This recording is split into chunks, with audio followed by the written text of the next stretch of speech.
Iran জুড়ে তাণ্ডব চালিয়ে যাচ্ছে যুক্তরাষ্ট্র ইসরায়েল যৌথ বাহিনী। মুহুর্মুহু বিস্ফোরণে রাজধানী তেহরান কাঁপছে। অভিযানের টার্গেট রাষ্ট্রীয় টেলিভিশন, পুলিশ স্টেশন সহ বহু সামরিক স্থাপনা। হামলার শিকার আবাসিক এলাকা, এমনকি হাসপাতালও।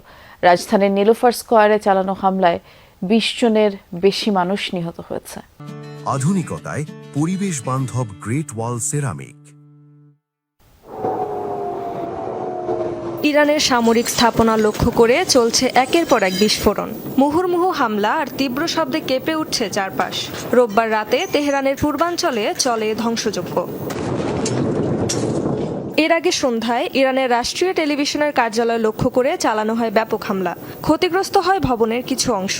আকস্মিক বিস্ফোরণে বন্ধ হয়ে যায় IRIBর সম্প্রচার। টার্গেট করা হয় রাজধানীর আবাসিক এলাকাও।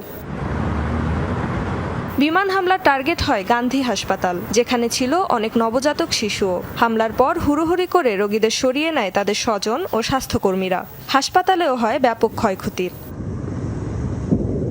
রাতভর হামলা চলে তেহরান ও এর আশেপাশের এলাকায়।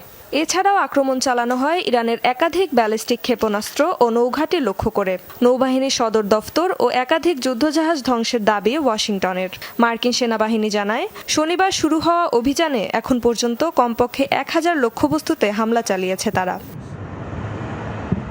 রেজওয়ানা সাইমা, যমুনা নিউজ।